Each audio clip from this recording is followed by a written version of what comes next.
You heard it here first. Transfer breakthrough.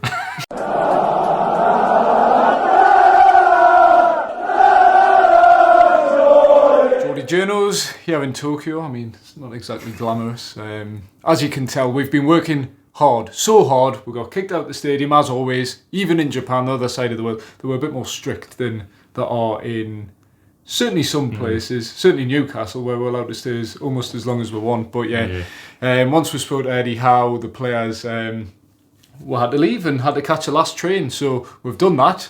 We got home, back to our hotel safely, and then realised still got Jody Journal's video to film. So, here we are. Newcastle United have beat Urawa Red Diamonds at the Saitama Stadium in Tokyo, Urawa. And yeah, beat them 4-1. Good game. Yeah, I thought it was. I thought there's some good performances out there. Go through three of the players that stood out for me. You might have another one as well. Jacob Murphy, a man in form. Oh, unstoppable. He actually, we joke about it, but he actually is at the minute. Look, it's only pre-season, of course, there's got to be caveated with that, but something like 5 goals and 6 assists in his last 9 games in all. Yeah, so as much as he's been impressed in pre-season, you go back to the back end of last season as well, when he got several assists, chipped in with goals, kept Miguel Almiron out of the team, and then is probably going to do the same. He's the first choice right winger. At the start of the season, if Newcastle don't go and sign a right winger. So, but look, who needs a right winger when you've got Jacob Murphy? Obviously, I say that sarcastically because it is a position that Newcastle need to strengthen. But to be fair to Murphy, we all know Newcastle need to strengthen that position. But he's making it difficult for his manager, shall we say? Yeah. Our Eddie Howe is the right wing position. One you're looking to actively strengthen, which we understand. It is. Eddie Howe typically said, I wouldn't comment so specifically because I don't want to do a disservice to the players currently playing in that position. Did say Jacob Murphy is in great form at the moment. And yeah, I won't say he's answering any questions, but he's made himself the first choice right winger heading into the new season, ahead of Miguel Almiron. I think I've said this before, and you probably have, and Liam probably has as well. When the club was first taken over, Jacob Murphy's one of these players that he would probably be first out the door. Yeah. I don't think I was the only one that he was probably in a similar category to a Javier Manquillo type player, where you're like, or an Emil Kraft maybe now is. But Jacob Murphy is slowly just almost crept up. I mean, is he in Newcastle's strongest 11? Possibly, but just because of the position he plays, and if we're being honest, in an ideal world, you'd have Anthony Gordon, Harvey Barnes playing either side of Alexander Isak. So yeah, Jacob Murphy slowly crept up. I think I've gone on the record on Jordy Jonas. I think he's a good squad player, but I think that's probably as far as it goes. As much as we're singing his praises and how he's been in pre-season, so big caveat and asterisk. I think he's just dealing the hand he's been dealt. Playing the hand he's been dealt as well as he can. He's just found a place in the squad, and I think Jacob Murphy is quite happy to be a squad player. He loves the tune, doesn't he? Which is all you can ask for. But he's probably been a squad player for the last 2.5 years anyhow. But he's came in for periods of games, and usually it's coincided with a very good run of form for Newcastle. So I think I see the total value in having him around.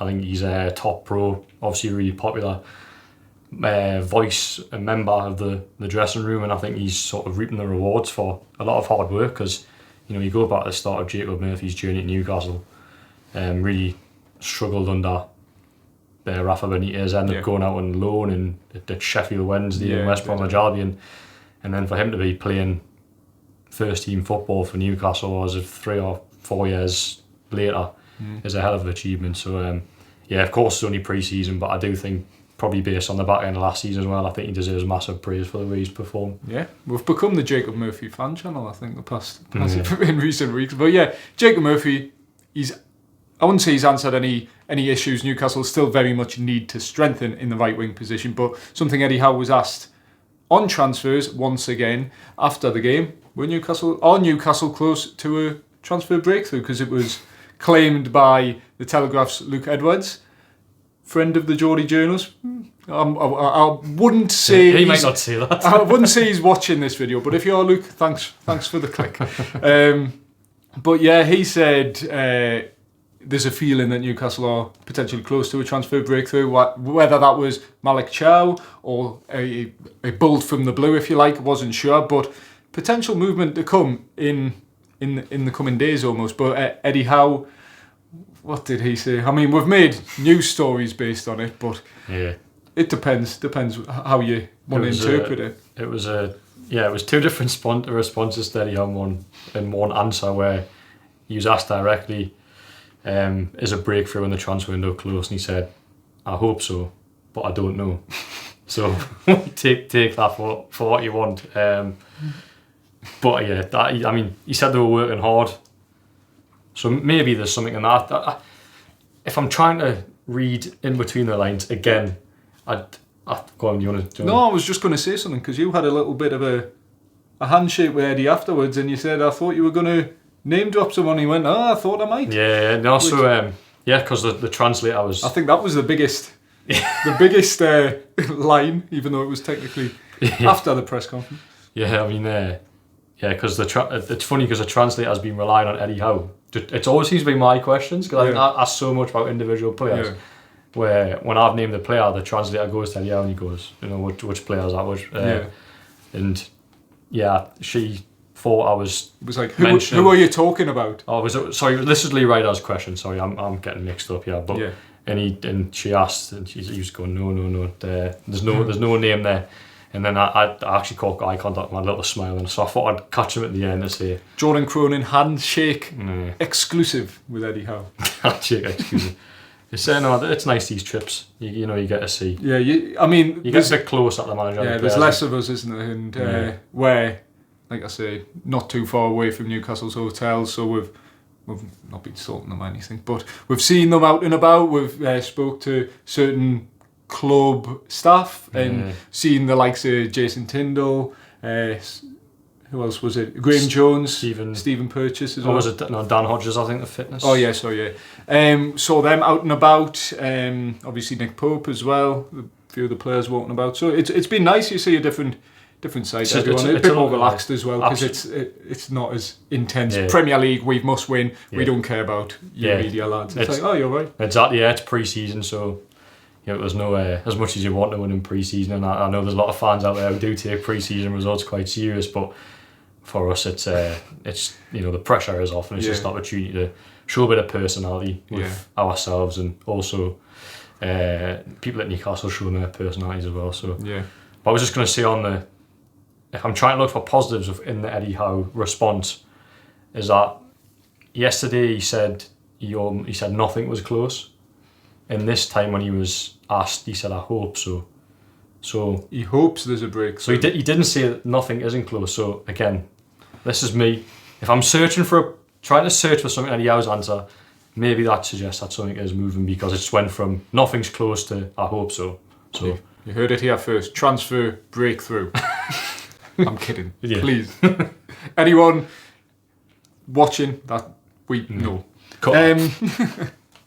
We're on cut. Yeah, actually, I will, because of the lack of background. I'll try and cut some nice images from our day to show we actually have been out and about. We haven't just stayed in the hotel. You've got to keep cool and talk your job. So one thing, you've talked about seeing a different side to Eddie Howe. There was one thing, same old Eddie Howe, when your question, is Joe Willock, is Sean Longstaff playing? Eddie Howe, probably not. They'll play on Saturday.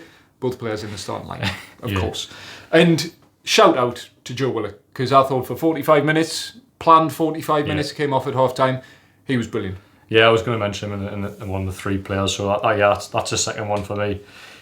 I thought he's really sharp. I mean, the two goals by Isak and Murphy in the first half were both set up by him, and it was just his trait all into one, that sort of pace, athleticism. Because I think, when he's been managing that Achilles injuries and he's been playing, he hasn't been able to get up to full pace. Yeah. And I think that was probably the first time in several months, or probably the first time out 12 months, I've actually seen Joe Willock at full pelt. Now, of course, he's still very early into the stages of recovery. I think there's signs there that he might, touch wood, might just be over that Achilles injury, and he might start to get back up to full speed. And as I've said several times, I think that midfield last seaon missed Joe Willock's sort of dynamism, pace, brings a goal. Well, he can bring a goal for it. I think that's probably on the sides of the game he has to improve. But yeah, it was really. I thought he was really a really encouraging performance by him today, and hopefully more minutes for him, and then. Yeah, they'll be a much better team for him in the next season, I think. Yeah, I thought he did well considering he took a knock or got taken out first few minutes. But yeah, I spoke to Joe Willock actually after the game, and more to come from that on Shields Gazette and Newcastle World from Jordan as well. But Joe Willock said, look, I'm still nowhere near my best. This is my first game back since April. You think he missed 33 games last season due to injury, so he's hardly full tilt, but it was the glimpses of the very best Joe Willock can be. And if you look at the highlights, you look at those 2 goals, that is quintessential Joe Willock. That is what he brings to the side. And one of the questions I asked him was just that relationship he has with Alexander Isak, and I think he does help bring out the best in Alexander Isak, which sounds stupid because Alexander Isak's just scored 25 goals with Joe Willock missing the majority of the season. But if you look at particularly Alexander Isak's first season, that Spurs game in particular, that ball he played, the first goal against Urawa, say tonight, but by the time you're watching this, it'll be this morning, back in the UK, if we get this touch the wood on the Wi-Fi. Yes, it's about 2 o'clock in the morning, the time we're filming this. Time for bed, but no, we've still got work to do. Yeah. So yeah, it was good to see them link up again. I think Joe Willock's energy, the way he drifts out to the left and the way Alexander Isak likes to drift out to the left, the way they link up, it complements Newcastle really well. And do you want to move on to the third player? We haven't discussed it. Yeah, I'm trying to think in my head who the third player is. I think it's obvious. Yeah, Nick Pope, it's your main man. Yeah. Nick Pope. I think in the last 2 games he showed why Newcastle United have missed them so much, because he makes saves, but he makes very good ones at that. So that was the penalty save, obviously, where it was quite a powerful penalty from the... Yeah, he got a good palm to it. I actually thought they were going to score on the follow-up, but good defending from Newcastle. It was a strong save from Nick Pope, and then I think probably... Never a penalty, by the way. No, it must be... it was Teal Liverment that gave it away. Clumsy turns by. It wasn't a good challenge. It probably deserved a punishment. But it was outside the box, on the line. It was at the very worst on the line, which... I don't know. Is that in the box?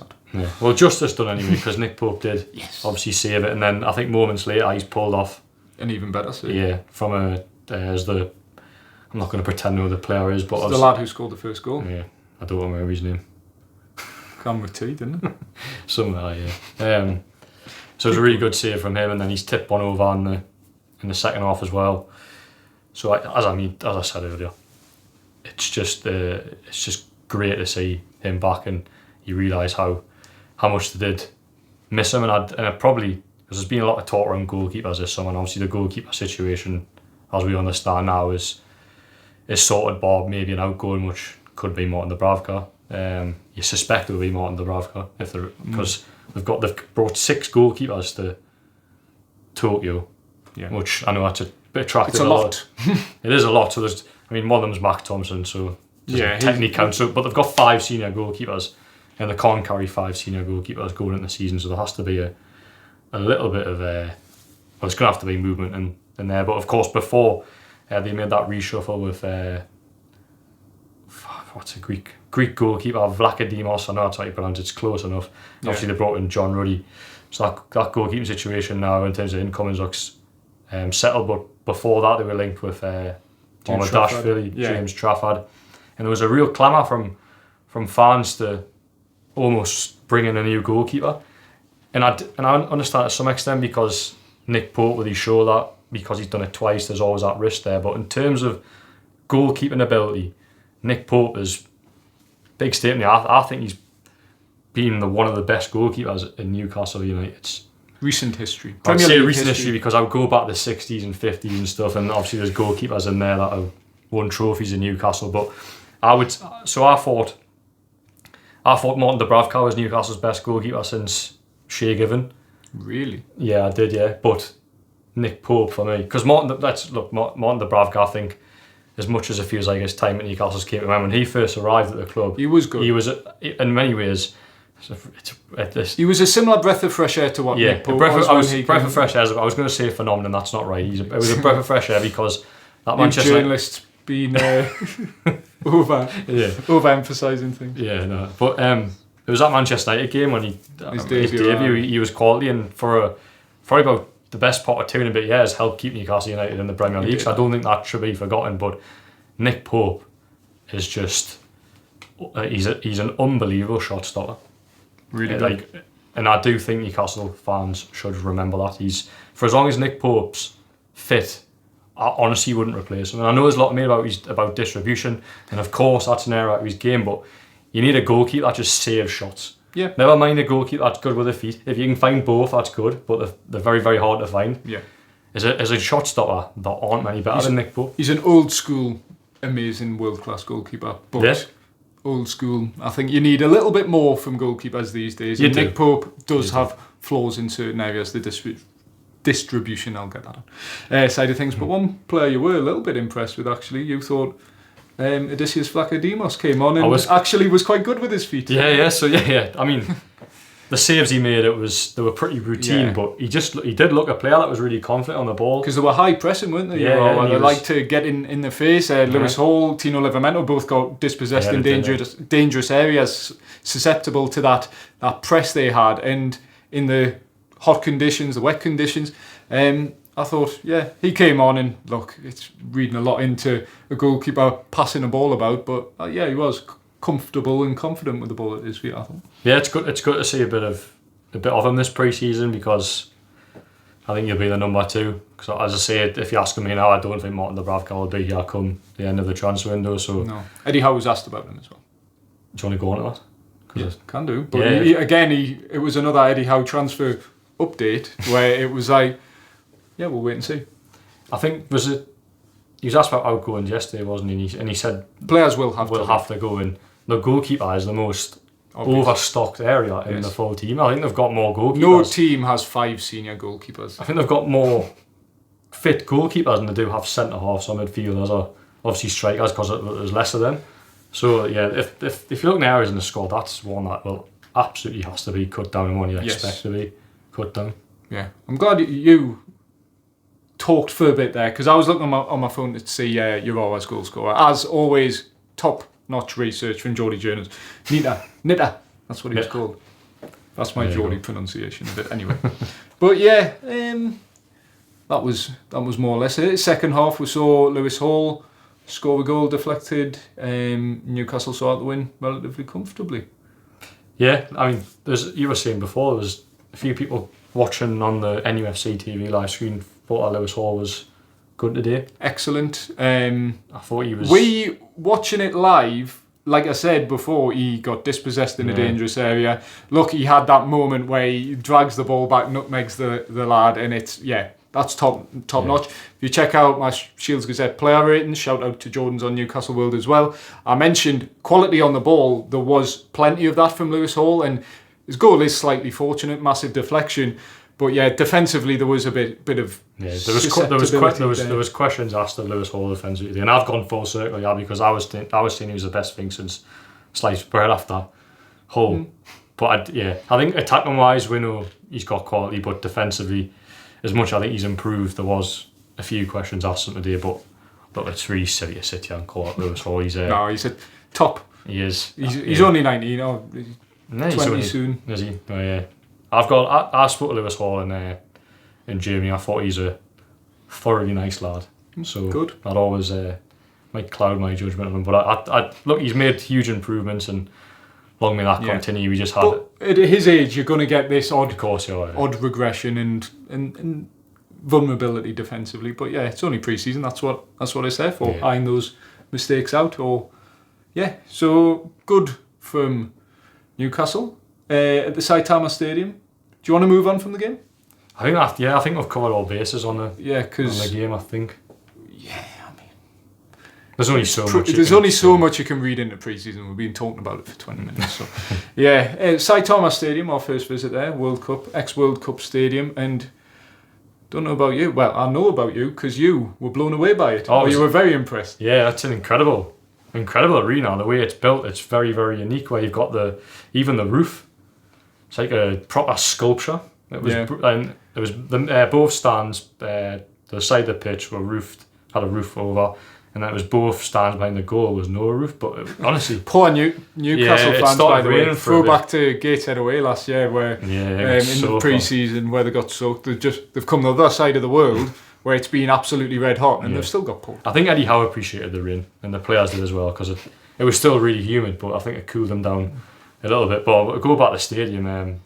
It was built in 2002. Sorry, was it built in 2002? Yeah, probably just before 2001, maybe. But they've kept it in really good nick, and I in terms of stadiums I've seen, are probably one of the best, to be honest. And yeah, I agree. Controversial opinion slightly. I thought it was a little bit dated on the inside. A little bit dated. Yeah. Like outside, stuff, but you go in the press box. It's plastic seats and stuff like that. I'm not complaining at all. I think well maintained, the concrete and the seating, really, really nice, really impressive. It's a grand stadium. Shame though, it was only about a third full. Newcastle end packed. Eddie Howe, big shout out to the Newcastle fans in his post-match press conference. But yeah, Newcastle, in terms of attracting a foreign audience that aren't Newcastle fans, they struggle to do that today. Yeah, I mean, we were looking at the average attendances for... we don't know the attendance. Urawa's, we don't know that yet. I'd ballpark it at about 15, 20,000. So their average attendances this season have been around 35,000. Now, of course, this is only a friendly. Yeah. But I think if it was, and we've researched this as well, I mean, this is a big difference, because... But it shows the gap. Yeah, it does, yeah. So Manchester United came in 2005, I think it was, and Ronaldo in the ranks, I'd imagine. Yeah. Probably one of the, Wayne Rooney. Still are one of the biggest clubs in the world, for as much as people probably don't want to admit that I watch this channel. They attracted a full house, I think it was, enough full house. Yeah. And then there was PSG a couple of years ago, but then I think that included Lionel Messi. Mbappe, Yeah. This is why Newcastle need to make a marquee signing, really. Yeah. Whether it'll happen this summer, but one thing I noticed before the game, biggest cheer of any player from both sets of fans was Alexander Isak. Yeah. And he's Newcastle's superstar. Bruno's another one, but he wasn't involved tonight. And Newcastle need more players like that ultimately. If they want to, it moves on to the Cellar Cup, and we've spoken about this on this channel previously. The Cellar Cup's going to be half full, or not a full St James's Park. If Newcastle don't sign a player, if they go and sign a player, people will be interested. They'll want to see that marquee signing in action. Whether it happens or not, I'm not sure. Yeah. But yeah, it does show Japan is definitely an untapped market for Newcastle. It's an untapped market, and then Newcastle we've probably got some way to go before they start reaching really big crowds. But obviously coming here and doing the tour, and I think even the Newcastle players went around and clapped the Urawa fans as well, obviously the Newcastle fans. So, and then they've got having an opportunity on Saturday when they go to the Japan National Stadium as well, to try and build a fan base. But yeah, look, it's probably not a surprise, but Newcastle have got some way to come before they start selling out stadiums in friendlies against the other side of the world, basically. Yeah. So yeah, it was a bit of a, I wouldn't say reality check, because I think it's probably expected, but yeah, Newcastle still have progress to make. In Japan, very much an untapped market for the club, which is why they're here. Yeah. So yeah, is that it, or do you want to reflect on? Yeah, I mean, how Tokyo's going so far? Well, yeah, it's going to be a late one tonight. We had a long day yesterday with Eddie Howe's press conference. And then we had the fan event at the Euro Sports in Ginza. Ginza, yes. And Shola Miobi was there. There was queues out the door for Newcastle legend Shola Miobi. I got abuse on Twitter for saying that, and I'm not backing down. I'm doubling down. Newcastle legend. More goals for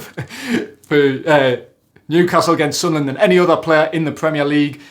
19 years at the club. 400 appearances. Show some respect. I'm only half kidding. Yeah, I'm going to say icon. But Icon's above legend, in my opinion. Is it? Yeah. Oh, well, favourite.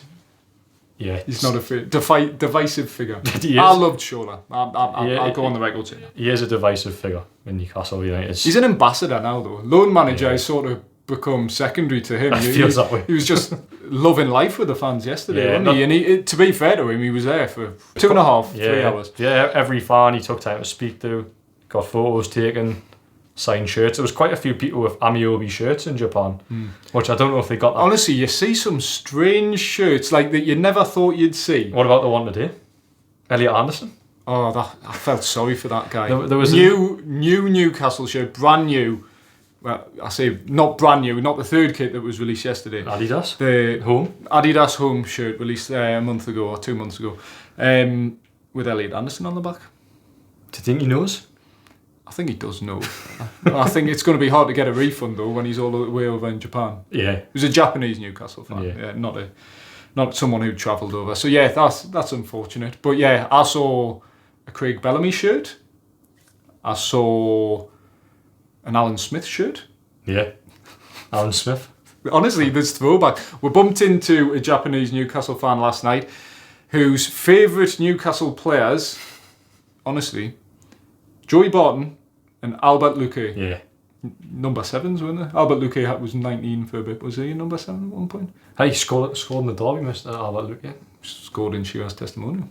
He did. Legend. But yeah, so yeah, the perception of Newcastle is quite interesting when you're speaking to these Japanese fans who probably for the first time really are seeing the club, or certainly in Japan. And yeah, we'll bumped into a bartender wearing the 1994 great top, the blue away. Brilliant. It's mad. We're talking about Newcastle. This is an untapped market, but to see some fans, Japanese fans, have such an affinity with the club is mad. And this was the 94 top, but it was a genuine top as well. Yeah. And he had the home top as well because we saw him again today. So yeah, shout out to him as the second half pub. Yes, barman, bartender. Also linked with the Newcastle Japan Twitter account. So shout out to him as well. Yeah, fair. No, I say we're talking about the fans there, but there is a decent amount of Newcastle fans over here. I mean, the way in today.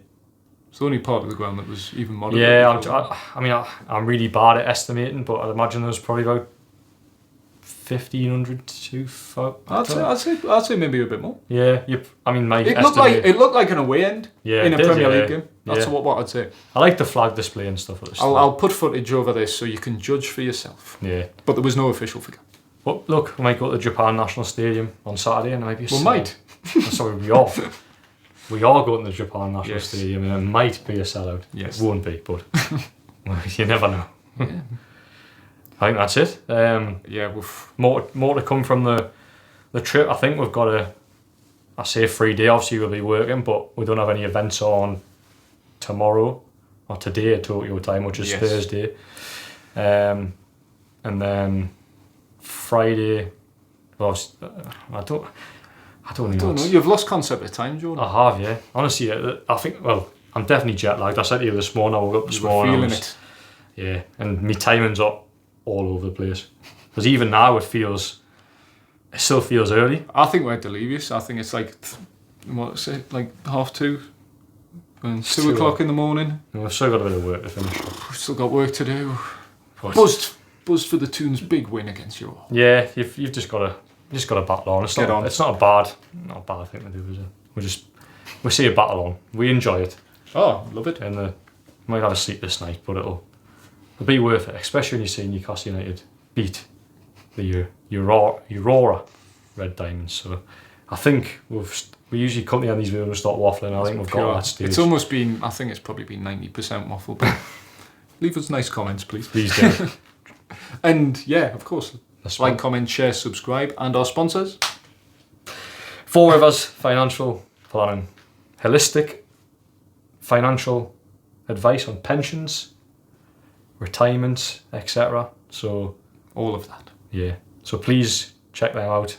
Proud sponsors of the Geordie Journals. We are proud to have them sponsoring all our videos. So. And if anyone else wants to sponsor our video, Four Rivers will be in one of the corners. If you want one of yours in the other corner, let us know. Give us a shout. And if you like what we do, what Liam usually says is a little thanks button at the bottom. So if you like this content and you want to get me and Dom business class on the way home from that Tokyo, would be nice, because the flight here was long. Yes, very, very long. And uncomfortable. But we love it. Yeah, right. Let's end this now. I've lost the plot, mate. Right. Thanks everyone for watching. Liam's possessed me this video, you know. Do you think? I've just turned into an absolute divvy. Right. Well, you stop being a divvy. We'll end this video. Thank you. Thank you everyone for watching, and we'll see you on the next video.